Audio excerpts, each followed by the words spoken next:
ब्रह्मानंदं परम सुखदं केवलं ज्ञानमूर्ति द्वन्द्वातीतं गगनं सदृश्य तत्त्वमशादिलक्षणम् एकं नित्यमलमचलं सर्वधी साक्षभूतं भवातीतं त्रिगुणरहितं सद्गुरुं नमामि। गुरुर्ब्रह्मा गुरुर्विष्णू गुरुर्देवे महेश्वरा गुरु साक्षात परब्रह्म तस्मै श्री गुरुवे नमः। तस्मै श्री गुरुवे नमः।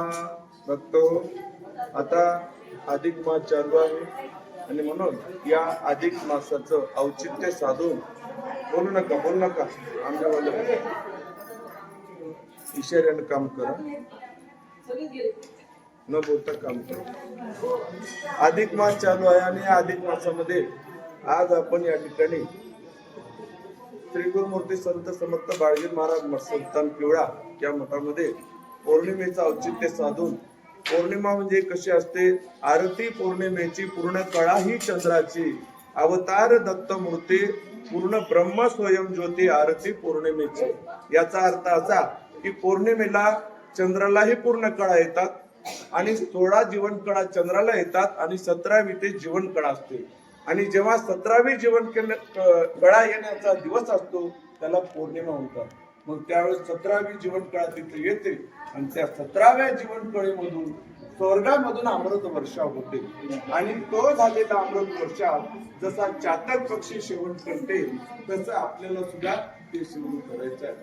म्हणून अशा प्रकारे या ठिकाणी आज आपण हे औचित्य साधून पौर्णिमेचं म्हणजे कुठला एक मुहूर्त असतो बघा, तुम्ही मुहूर्ताकडे लक्ष देणार, लक्षपूर्वक आहे का? गुरुकुशामृत योग असतो।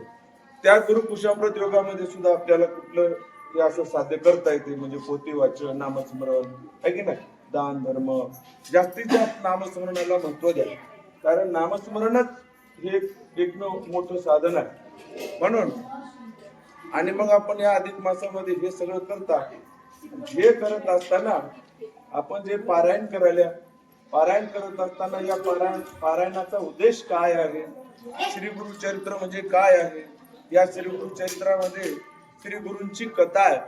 श्री गुरु हे आदि म्हणजे आदि अनादि आहे, कारण का जेव्हा नव्हते कोठे काही तेव्हा होते स्वयं गोसावी, जसं आपण म्हणतात कुठंच काही नसताना सुद्धा स्वतः सिद्ध असणारा परमेश्वर या अनंत ब्रह्मांडामध्ये लुप्त होता आणि अशा अवस्थेमध्ये प्रगट झालेलं रूप त्याला गुरुचं रूप असं म्हणतात। आणि मी सांगतो तुम्हाला, जसं हे अवकाश आहे, या अवकाशामध्ये जसं आता ढगा आल्यानंतर धुमधुमकार आपल्याला वाटतो, तसा पूर्वी हे सगळं निर्माण होण्याच्या आधी चंद्र सूर्य वगैरे काही नसताना एक धुळीसारखं वातावरण होतं।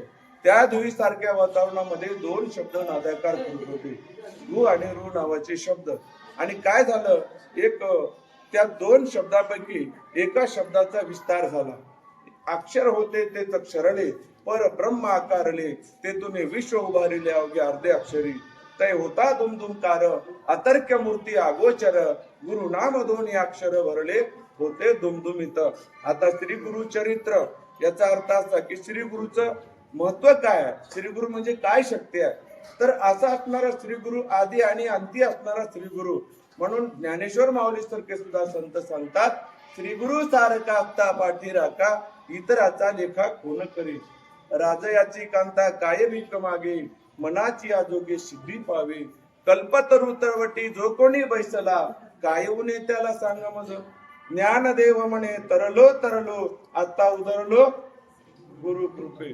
गुरु शब्द आलाच समजा, गुरुला कोणी काही सोडलंच नाही कुठे, म्हणून गुरु परंपरेचे आपण सुद्धा चालतात। पण गुरुचं महत्व असं आहे, एका अक्षरापासून अनंत विश्वाची निर्मिती झाली आणि एक अक्षर असणार गुप्त आहे आणि तेच असणारी गुप्त वस्तू म्हणजे त्याला ईश्वर देव असं आपण म्हणतो। म्हणून एक अक्षर गुप्त असे त्याची परब्रह्म वाचे, असे भाषे कदानन असे महा शून्य वेगळा, म्हणजे महाशून्याच्या वेगळा सर्वात तीत असणारा।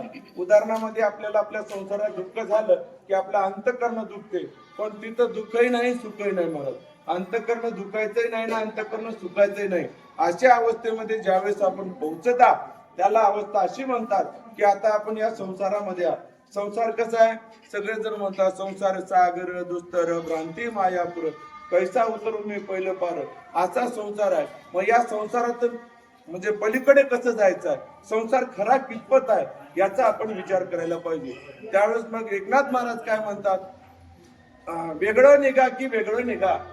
काय म्हणतात, वेगळं निघा की वेगळं निघा, वेगळं निघून संसार बघा. या संसारामध्येच राहा आणि ओळखा हे काय आहे सगळं, हे काय चाललंय, मी कुठं होतो पूर्वी आणि आता मी काय आहे, पुढच्या कोणत्या अवस्थेला प्राप्त होणार आहोत, याला जर ज्ञान झालं, याला म्हणजे त्रिकाळ असं ज्ञान म्हणतात. म्हणून ही अवस्था प्राप्त झाली की असूनी संसारी जीवा वेगुधरी, वेद शास्त्र निवारी बाही सदा.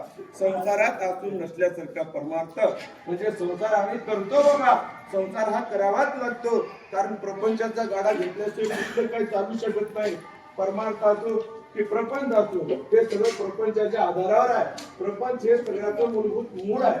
म्हणून संत महात्मे सांगतात आधी आपला प्रपंच नेटका करावा, प्रपंच करावा नेटका, कुठे ना असावा फटका, तुकोबराया सांगतात.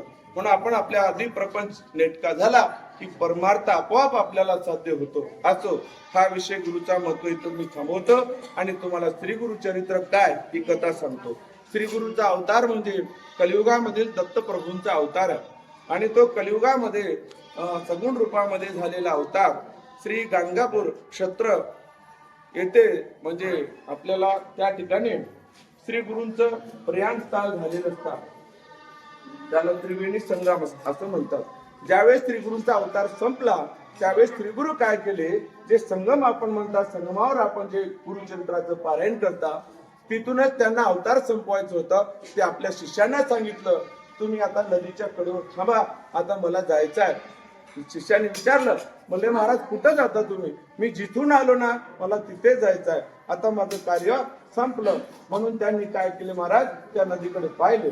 पाहिल्याबरोबर त्या नदीमध्ये फुलाची शेज तयार झाली. काय तयार झाली? फुलाची शेज तयार झाली आणि त्या शेजेवर जशी नौका असते तशी नौका तयार झाली आणि त्या शेजेवर श्री गुरु बसले आणि सर्वांना आशीर्वाद दिला, आता मी चाललोय. म्हणून श्री गुरु असं पलीकडल्या तीराला जात असताना सगळेजण नेत्र लावून बघत होते, टक लावून बघत होते. पाहता पाहता अर्ध्या गंगेसाईपर्यंत दिसले आणि पुढे गेल्यानंतर ते गुप्त झाले. म्हणजे अशी अवस्था शेवटची श्री गुरूंची. ते क्षेत्र म्हणजे गाणगापूर आणि या गाणगापूरला त्रिवेणी संगमावर आपण पारायण करतात. पारायण केल्यानंतर काय होते, पारायण केल्यानंतर त्याच्यामध्ये म्हणजे खूप काही फायदे होतात. भूत बाधा पिशाच कानामध्ये केकामध्ये जारण मारण तंबन उच्चाटन मोहन वशीकरण हे सगळ्या काही अघोरी विद्या. आता उदाहरणामध्ये पारायण केल्यानंतर शत्रू असणारे मित्र होतात. पारायणामध्ये म्हणजे एवढं सामर्थ्य, शत्रू जरी आपले असतील आणि आपण जर आपल्या घरी व्यवस्थितपणे श्रीगुरूंचं पारायण केलं, एका दिवसाचं म्हणा, 2 दिवसाचं म्हणा, किंवा एका दिवसाचं आणि 3 दिवसाचं आणि 7 दिवसाचं असे पारायणाचे प्रकार होतात. तर असे जर पारायण केले तर आपल्या घरामध्ये सुद्धा कोणता क्ल दोष वगैरे वगैरे काही राहत नाही, असं या श्रीगुरूंचं महत्व आहे. म्हणून त्याच्यामध्ये सुद्धा सांगितलेलं आहे की भूतबाधा पिशाच सर्व जाती जाणं, ऐशी श्री गुरुची कृपा होता पूर्ण. म्हणून गुरुचरित्रामध्ये सांगितलं की माझी जर कृपा दृष्टी झाली तर मी त्या घराला मंदिराचं बनवेन. म्हणून श्री गुरुची कृपा दृष्टी हे सर्वात महत्वाची. मग असंच गाणगापूरमध्ये श्री गुरु राहत असताना एके दिवशी काय झालं की त्यांच्या जीवनाची मी थोडीशी तुम्हाला चरित्र सांगतो. एक ब्राह्मणाचं घर होतं आणि त्या ब्राह्मणाच्या दारापुढे एक शेवग्याचं झाड होतं. त्याला शेवग्याच्या शेंगा येत होत्या आणि ते घेवड्याच्या शेंगा येत होत्या आणि त्या घेवड्याच्या शेंगा त्यांनी विकायच्या आणि त्यांनी आपला उदरनिर्वाह चालवायचा. ब्राह्मण आणि त्याची पत्नी असं करत असताना मग एके दिवशी श्री गुरु त्यांच्या दारामध्ये भिक्षेला आले आणि तुम्ही वाचलेले असाल दृष्टांत आला असेल, मी पूर्ण केल्यावर तुम्हाला कळेल. दारामध्ये आल्यानंतर आतमधून बाई बाहेर आली, विचारलं म्हणजे महाराज तुम्हाला काय पाहिजे? ते श्री गुरु म्हणले मला काही नाही पाहिजे, पण तुझ्या दारामध्ये जे झाड आहे ते झाड पाहिजे मला. त्या बाईनं हात जोडले, काय हरकत नाही म्हणजे महाराज ते झाड तुम्ही घेऊ शकता. तिला सांगितलं म्हणले आणि तुम्ही हे झाड तोडून टाका म्हटल्यानंतर त्या बाईला एवढं दुःख वाटलं की ज्या झाडाच्या आधारावर जे शेंगा आम्ही विकल्या जातात त्याच्या येण्याच्या पैशाच्या माध्यमातून आमचा संसार चालतो, आमचा उदरनिर्वाह चालतो. आणि हेही आम्हाला श्री गुरु तोडून टाका म्हणतात. काय असेल असं, पण श्री गुरुचा शब्द हे नाकारता येत नव्हता. कारण का? कारण श्री गुरुचं एवढं प्रभुत्व होतं, म्हणून त्यांची अशी शक्तीच नव्हती की याला नका म्हणायची. जसं आपले मना महाराज होते, महाराज कोण त्याने जर धरले एसटी वाले सुद्धा तिला माऊला घेऊन आणतात कुठे. अण्णा गेली गाडी चिटकून टाकून देतात, अशी गमत नाही. तसं श्री गुरुला कोणी काही म्हणायची ताकदच नव्हती. काय करतील काय अंदाज नाही, आहे की नाही. आता तुम्ही इथं बसल्या इथं चिटकून राहतात, श्री गुरुची कृपा. म्हणून त्यांना घेऊन त्या श्री गुरुंना घेऊन त्यांनी काय केलं, म्हणजे महाराज ठीक आहे आम्ही झाड उद्या तोडून टाकू. मग झाड तोडलं, उद्या श्री गुरु भिक्षेला आले. आणि भिक्षेला आल्यानंतर पुन्हा त्या माऊलीने विचारलं, म्हणजे महाराज आता काय देऊ तुम्हाला. तेव्हा श्री गुरु म्हणले, जे झाड तोडला त्याचं राहिलेलं गुड आहे ते सुद्धा काढून टाका. आता तर लय दुःख झालं महाराज, झाड तर गेलं असू द्या, पण गुडही काढून टाका म्हणलं. म्हणून त्याला त्या ब्राह्मणाला त्याच्या पत्नीला दुःख झालं. दुःख झाल्यानंतर मग दुसऱ्या दिवशी त्यांनी कार्यक्रम ठरवला. त्या बुडाची पूजा केली आणि पूजा करून श्री गुरुने सांगितल्याप्रमाणे ते बुड खोदून काढण्याच्या प्रयत्नामध्ये असताना अचानक बुड वर निघालं आणि त्याच्या खाली एवढा मोठा सोन्याचा हंडा, ज्याच्यामध्ये सोन्याची बिस्किट भरलेली होते, हिरे मोती भरलेले होते. अशी श्री गुरुंची कृपा दृष्टी. म्हणून श्री गुरुने जे आशीर्वचन भक्ताला दिलं ते संपूर्ण सत्य झालं. बरं, असा श्री गुरुचा चमत्कार अजून सांगतो. जसं एका घरी श्री गुरु पुन्हा भिक्षेला गेले आणि भिक्षेला गेल्यानंतर त्या बाईच्या दारामध्ये म्हणजे गाय बांधलेली होती. गाय बांधलेली असताना, गाय किंवा म्हैस असं काहीतरी, म्हैस आहे ना, हा म्हैस बांधलेली होती. आणि म्हैस बांधलेली असताना श्री गुरुने त्या भिक्षा टाकली. भिक्षा टाकल्यानंतर बाईनं विचारलं, म्हणले महाराज काय पाहिजे. काय नाही म्हणजे तुझ्या दारात बांधलेल्या म्हशीचं मला दूध पाहिजे. त्या बाईने विचार केला, माझी म्हैस तर वांज आहे आणि मला जर श्री गुरु दूध मागतात आणि एवढे मोठे देव माझ्या दारात आले आणि ते मला दूध मागतात आणि ते माझ्याकडे आज द्यायला नाही, म्हणून तिला अगदी मनाला दुःख वाटलं.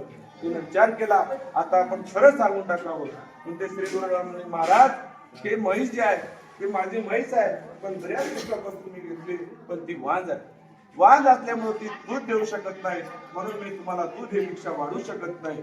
श्री गुरु म्हणले, महाराज तसं काही नाही, ती दूध देऊ शकते. म्हणले तू खोटा बोलतो. तेव्हा श्री गुरु गायजवळ गेले आणि गायजवळ जाऊन त्या गायच्या पाठीवरून हात फिरवले, म्हशीच्या पाठीवरून हात फिरवले.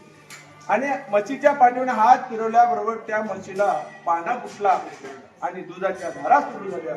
आणि त्या बाईने अक्षरशः चरवीमध्ये दूध काढून श्री गुरुंना दान केलं.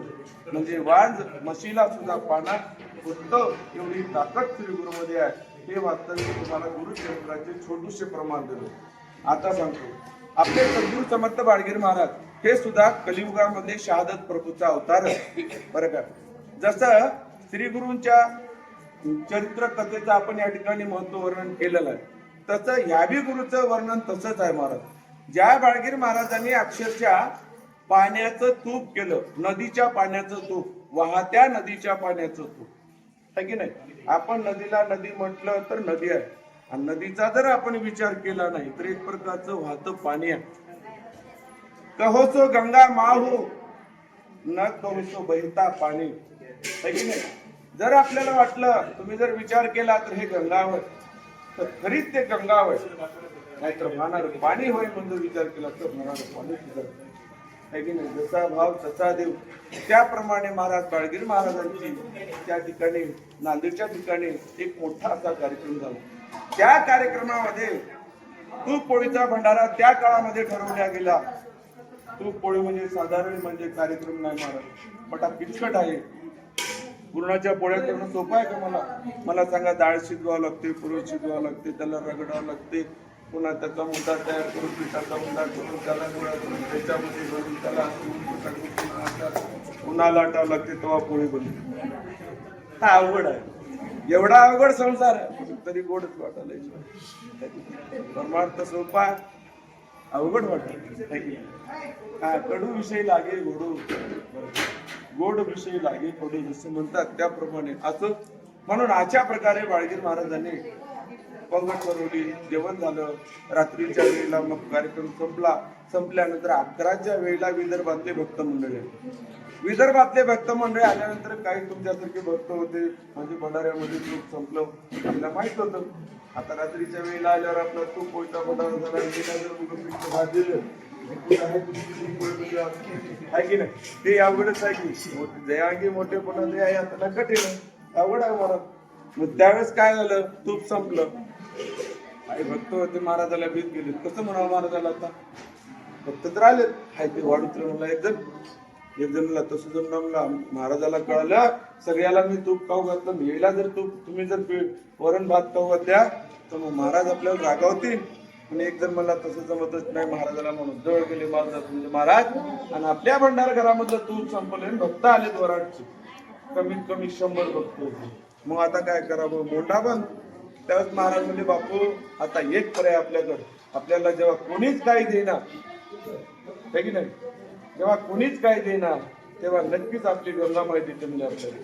जसं म्हणजे संसारामध्ये आधी पैसे मायला मागते लेकरू, आणि मायला म्हणते माय म्हण की बाबाला मला एक सायकल घेऊन दे, बाबाला डायरेक्ट म्हणणं हा. आईकडेच सगळे कोडे असतात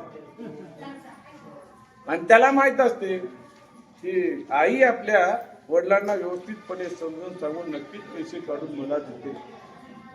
तशी गंगा माय होय आपली, है की नाही.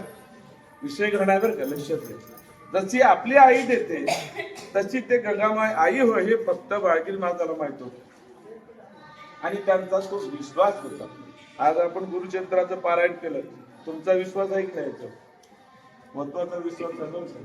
हा कराल्या गेल्या होत्या, झालं होतं पारायण, इतक्या आहे की नाही, असं नाही. मग विश्वास आपला अंतःकरणातून झाला की नक्की गुरु महाराज आपल्या पाठीमागे निश्चित असतात. संकट येतात जातात, संकट देवाला सुद्धा आले, घाबरू नका. संकट याव, संकट आल्यानं माणसाला जीवनामध्ये कसं चलता येते ते कळते, नीट चलते म्हणून, है की नाही. ठेच लागेल खाली बघून चलते. सुखा दुःखानं भरलेलं हे जीवन आहे.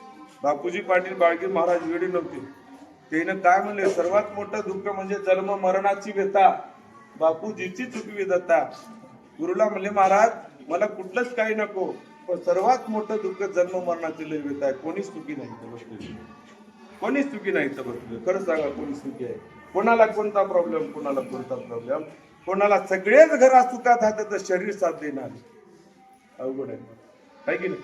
अशा गोष्टी आता म्हणून या प्रपंचात कधीच कोणी सुखी होऊ शकणार नाही, असा हा प्रपंच आहे.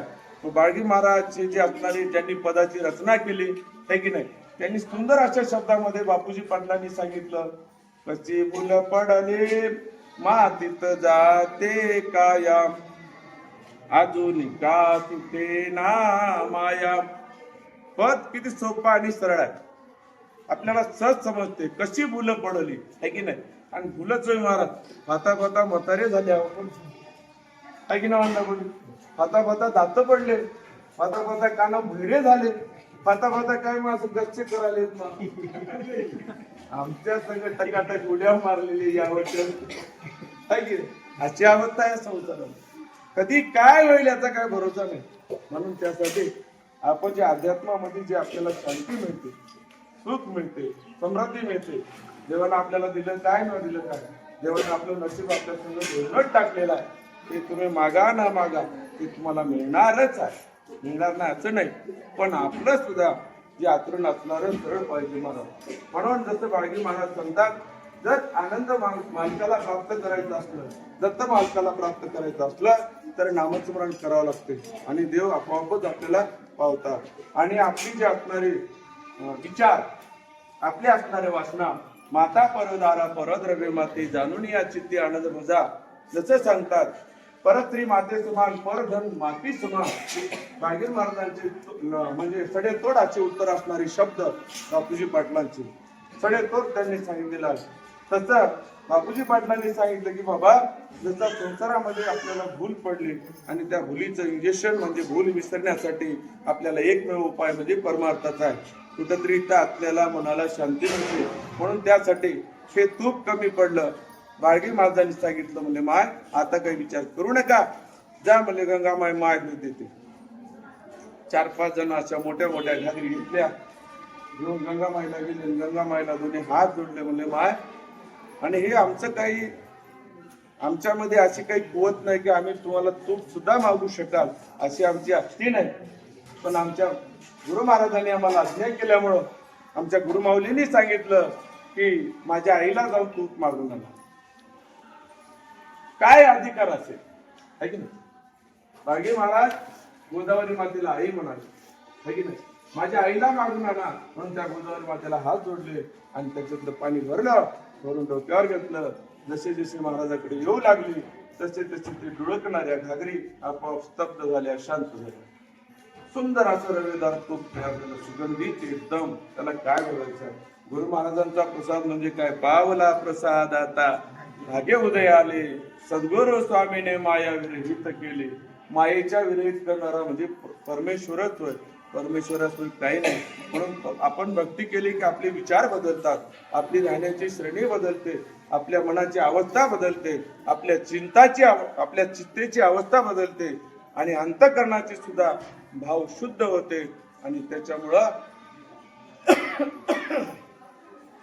जसं आपण म्हणतात की आतमध्ये देवाला खोदावं लागते, है की नाही?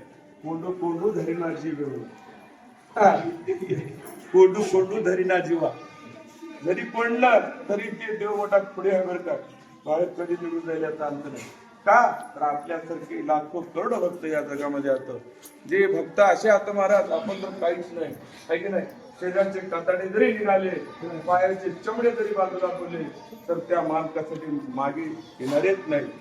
जेव्हा बाळगीर महाराज बापूजी पाटलांच्या घरी भिक्षा मागायला गेले, घुगरी मागायला गेले, बापूजी पाटलांनी गाजामध्ये महाराजाला बसवलं आणि बापूजी पाटलांच्या घरी जेवढं पिकलेलं धान्य होतं तेवढे पोते 2 गड्याला टाकायला लावले. महाराज खुर्चीवर बसलेले होते, महाराज बघतच होते. एका मागून एक पोते जात होते. बाळगीर महाराजांनी पाहिलं तर 15-20 मिनिटं सारखे पोते बाहेर गेले. विचार केला महाराजांनी की या बापूजी पाटलांना लेकरं बाळ संसार आहे आणि एवढी जर घुगरी मला देऊन टाकली तर यांचे लेकरं बाळ काय करतील? काय विचार असेल संत महात्म्यांचा? संतांनी फक्त परमार्थाचा विचार केला नाही, प्रपंचाचा आधी विचार केला.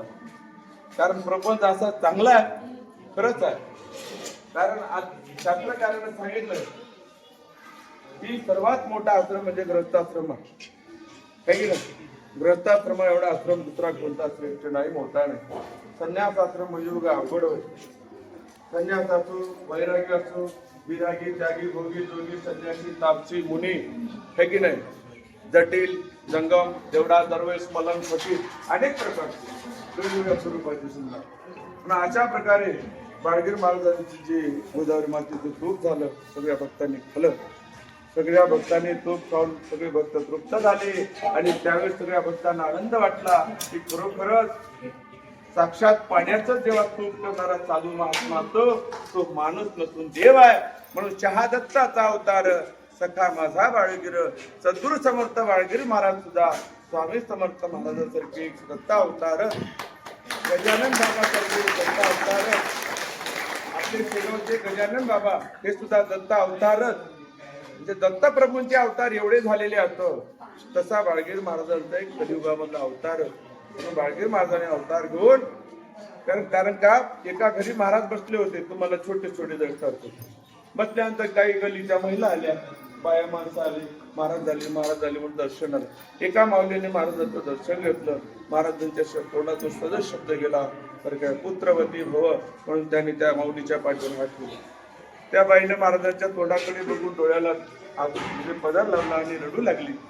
महाराज म्हणाले, काय झालं तुला रडायला? महाराज, माझं लग्न होऊन आज 15 वर्ष झालं, मला संतती होत नाही म्हणून असं मला डॉक्टरनी सांगितलंय आणि तुम्ही तर मला आशीर्वाद दिला पुत्रवती भव म्हणून. तेव्हा गुरु महाराज म्हणले, काही चिंता करू नको माय, आणि मधा जे शब्द गेलाय ते शब्द आता पुन्हा मागे येणार नाही. म्हणून हा शब्द देऊन महाराज निघून गेले आणि 6 महिन्यानंतर खरंच ते माऊली गरोदर राहिले आणि तिला पुत्र संतती प्राप्त झाली. असे बाळगीर महाराजांचे शब्द होते. म्हणून गुरुरायाचा रहिवास आहे सह्याद्रीगिरी, आसन घालून येते बैसला देव ब्रह्मचारी. त्या देवाचे नाव घेता वाचा होय खरी, कोणी असेल गुरुचा दास त्याने तुझी मागे राहिले. बाळगीर महाराज म्हणतात, या देवाचं आपण नाव घेता नक्कीच तुमची सुद्धा वाचा खरी होते. महाराजाचीच नाही तर भक्तांची सुद्धा वाचा खरी होते. एवढी ताकद नामस्मरणामध्ये आहे. असे आपले सद्गुरू समर्थ बाळगीर महाराज, ज्यांनी काशीमध्ये जाऊन सतत 7 दिवस प्रत्येक जाती जमातीच्या माणसांना अन्नदान केलं. ब्राह्मण असतील त्यांना भिक्षादान केलं, क्षत्रिय असतील जेवण केलं महाराज, जसं आपण आता करायला. अशा प्रत्येक जाती जमातीच्या, मारवाडी असतील, अजून काही असतील, आपल्यामध्ये खूप अशा जाती आहेत. सगळ्या जाती म्हणून आपण सनातन धर्म असं म्हणतो. बरं काय, आपण सनातन जे आहोत ना, आपण सनातन याचा अर्थ असा, आधी अंती राहणारा एकमेव धर्म म्हणजे सनातन. कोणी माणूस अगोदर जन्माला आला असेल तर तो अगोदर सनातनीच आहे. नंतर त्याने धर्म स्वीकारला असेल, नंतर त्यानं वागण्याची वेशभूषा बदलली असेल, है की नाही, भाषेची वेशभूषा बदलली असेल, पण मुळात जन्मताच हा माणूस सनातनी आहे. नंतर माणसाने अनेक प्रकारचे धर्म जे आपण तयार केलेले आहोत ते धर्म, पण मुळात आपण सर्वजण एकच आहोत. अनेक जरी धर्म असतील तर मुळामध्ये हा अनेक धर्म असून हा सनातन धर्मामधल्याच अनेक धर्म असतात. अनेक धर्माची निर्मिती झाली, परंतु सनातन धर्मामधूनच अनेक धर्माची निर्मिती झाली. अनेक धर्म तयार झाले असतील, अगोदर हा सनातन धर्म आहे. म्हणून आपला 18 प्रगत जाती जमातीचा मूळ सनातन धर्म म्हणतात. जसं 18 प्रगट धान्य आहे तसं 18 प्रगट जाती जमाती. याचा अर्थ असा की हे आपली जात नव्ह, जीवाची जात एकच आहे. बाळगीर महाराजांनी शेवटच्या अभंगामध्ये 32 पैकी शेवटचा अभंग सांगितला. नको नको म्हणा दुष्ट ही वासना, तेने गुरु राणा अंतरची. सर्वाभूती एका आत्मा विराजला, मुळीच द्वैताला ठाऊ नये. आपण दुसऱ्यात दुसरे आपणात कोणाचे अनहित चिंतू नको. बाळगीर महाराज म्हणतात की सर्वाभूती भरणारा हा आत्मा एका भगवंताचं स्वरूप आहे. मग तो कुठल्याही धर्माचा असो, कुठल्याही जातीचा असो, ते मला माहिती नाही, पण आत्मा म्हणजे हा भगवंताचा अंश आहे. मग तो कोण्याही धर्माचा असेल मला ते म्हणायचं नाही. मला एकच अशी जात जगामध्ये दिसते. आणि त्याच्यामध्ये आपण जर 2 जाती बघितल्या, प्रकृती आणि पुरुष, हे 2 जाती. प्रकृती पुरुष दोघे ते अन्वय झाला, महत्त्व अर्ध मात्र ओंकार उभविला. आजची अवस्था प्राप्त झाली. म्हणून अशा प्रकारे म्हणतो, आज या ठिकाणी खूप बोलणं झालेलं आहे. तुम्ही दिवसभर बसलात, तुम्हाला त्रास झाला असेल. कसं आहे बघा, देवालाही प्राप्त करायचं म्हणलं की देवाला सुद्धा दया यावं लागते आपली कुठली तरी, आहे की नाही. दया ही निश्चित, दया म्हणजे इतका त्रास व्हायलाय तरी त्यानं सोडीच ना आलाय त्या पोतीला. आता पण देवालाच वाटते एवढे मी त्रास देऊन, एवढे काय गुडघे दुखून सुद्धा माझी पोती वाचल्याशिवाय राहिला नाही, मग मला कसं याला सोडता येईल. अशी अवस्था प्राप्त होते. म्हणून अशा अवस्थेमध्ये सगळ्या भक्तांनी अतिशय सुंदर असं तुम्ही पारायण केलं. कसं आहे बघा, तुम्ही म्हणजे एवढ्या संसाराला दूर करून आज एक वैराग्य तुमच्यामध्ये प्राप्त झालं. ना घर नाही, ना दार नाही, ना मुलं बाळ, पती पत्नी, सगळं काही कुठं आहे तुम्हाला काही माहिती नाही. तुम्ही फक्त मंदिरात आहात, तुमच्या पुढे पोथी आहे आणि तुमच्या पुढे बाळगीर महाराज बसलेले आहेत. आणि ज्या पोथीमध्ये आहे ते एका भगवंताच्या अवताराचं कथन आहे, वर्णन आहे, चरित्राचं वर्णन आहे. आणि ते सगळेजण श्रवण करायला, त्याच्या एवढं पुण्य, याच्या एवढं भाग्य आपल्याला अधिक मासामध्ये साध्य करता येत नाही. म्हणून हेच आपण औचित्य साधून आज श्री संत बाळगीर महाराज मठ संस्थान किवळा द्वारा आयोजित, समस्त गावकरी मंडळी किवळा द्वारा आयोजित हा कार्यक्रम केलेला आहे. म्हणून आज धोंडे जेवण म्हणून आपण संपूर्ण नगरीला धोंडे जेवण म्हणून दिलेला आहे. आणि या अवस्थेमध्ये सर्व भक्तांनी येऊन महाप्रसाद घ्यावे. आणि माझे 2 शब्द या ठिकाणी घेऊन आजच्या कार्यक्रमाला पूर्णविराम देतो. जय आनंद, जय दौलत.